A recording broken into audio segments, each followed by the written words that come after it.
My husband and I own a retail gun shop here in Northeast Ohio. We grossed about 1.5 million last year, and we have 5 full-time employees, including ourselves. Lately, the culture around here is just really going downhill. Complacency, lack of motivation, and just a general complaining attitude are really starting to affect our work and the overall customer experience. I'm starting to feel like my guys are just coming to the old job, like just another day. And I struggle because I'm not really overly outspoken and I tend to avoid confrontation. My question is, how can I be uplifting and motivating while still holding my team accountable so that we don't turn into your typical boring old gun shop? Mm. Okay. So there's 2 of you plus 3 team members. Correct. Okay. So small Yeah. family team. Can you honestly tell me that one of them is the big problem and the other 2 are followers? Yes and no. Yeah, you're too nice. I mean, so lately we have one that he really reflects the thing of the other 2. And so if one person starts to call off a lot, then he starts to call off a lot. Or if someone's doing a lot of complaining, then it's kind of like a, I don't know, like a repeater, I guess. Yeah. But so that one's not the problem. He's not the leader in the thing, but He's there's not, a leader in the clubhouse. So anyway, what I would do, it's a small team. You and your husband both work in the shop? Yes. Okay. I'm here probably a little bit more. He's usually out, doing the buying and going to gun shows all over the country and all that kind of stuff. Okay. All right. It's up to y'all how you handle it, but either one of you, probably you, if it's one, because that's who they report to, really, or the 2 of you, I would just load up each one of them and take them to lunch individually and say, guys, we've got this thing that has kind of set in here, and this cloud of complacency, this cloud of complaining, and this cloud of other stuff. And so I need to let you know, I've been unfair to you, and I apologize. And the way I've been unfair is I let it go on too long. Right. And so now I've got to tell you it's over. We're not going to do that anymore. And so if you have a complaint, you have one place you can bring it, and that's to me. If you discuss it with the other 2, I will fire you that day. Okay. I'm done. We're not doing this anymore.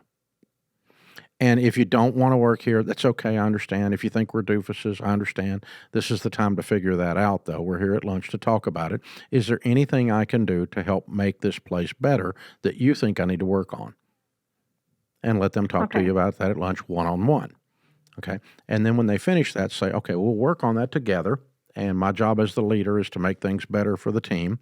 And it's one of my jobs. And so I want to help the team be better. And, but as of today, you need to understand that anytime you've got a suggestion, a problem, a complaint, anytime you want to take your foot off the gas and not play for the Super Bowl, you got to bring that to me. If you take it to the other 2, you're affecting the rest of the team, and we're not going to be able to work together anymore. Do we understand each other? Okay. Yeah, I feel like I have tried to do something similar. No, you're too nice. You've not been that blunt. Well, but so then I'll do something like, say like that, and then I feel like they kind of like, well, I haven't held them accountable, so that's yeah. If they do it, you got to fire them. Right. Okay. If you say I'm going to fire you and you do this, then you have to fire them.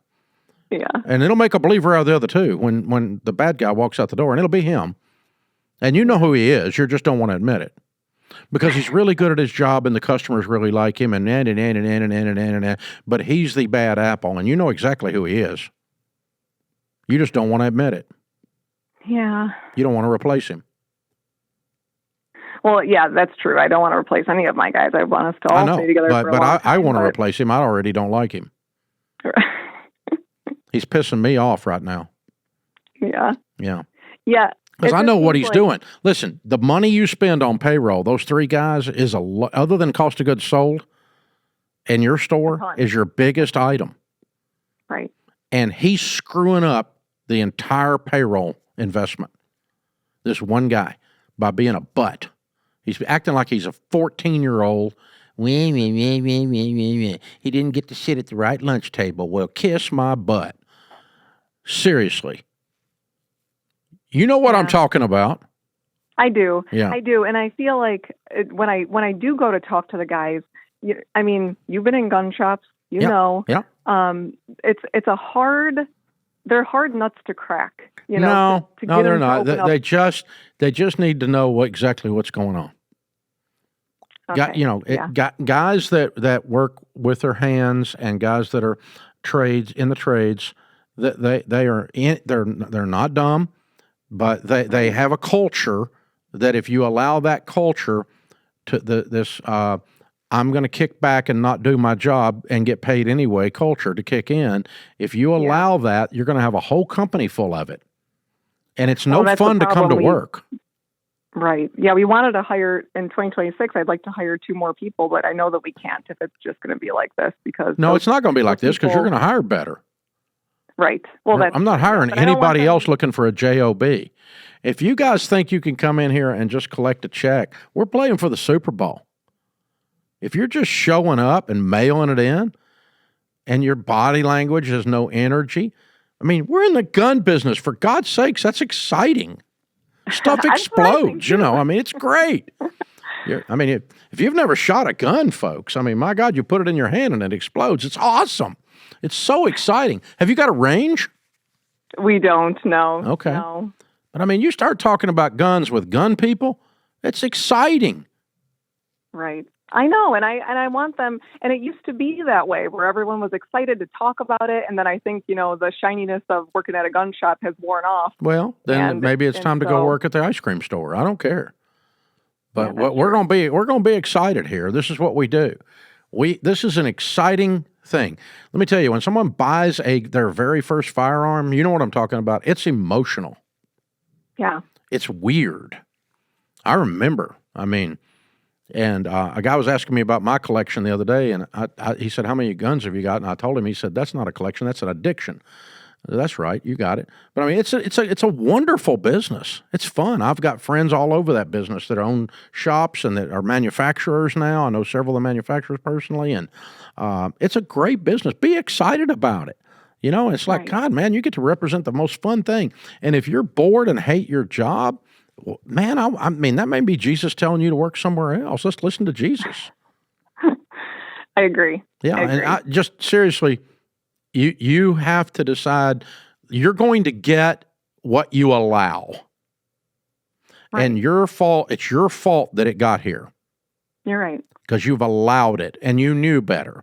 And you did it in the name of being nice and trying to go, well, they're good guys down deep. Yeah, I know, but they suck on the surface. I'm not doing this. I don't care how down deep needs to come on up, So that bull crap. I'm not making excuses for this. When a customer comes in, I want your shoulders square, your eyes twinkling, and you racking a slide, baby, talking about how great this stinking cig is. I mean, let's do it, right? Right. And if they can't get there, I don't want to buy a gun from them. Well, that's the problem, and that's what we're running into is like... Yeah, they're affecting sales. I don't want to be scaring off customers. Well, let me tell you who they're scaring off. They're scaring off a newbie. Yeah. Someone who's bought a bunch of guns is not scared of this guy. They'll just put up with him just because they want to buy the gun.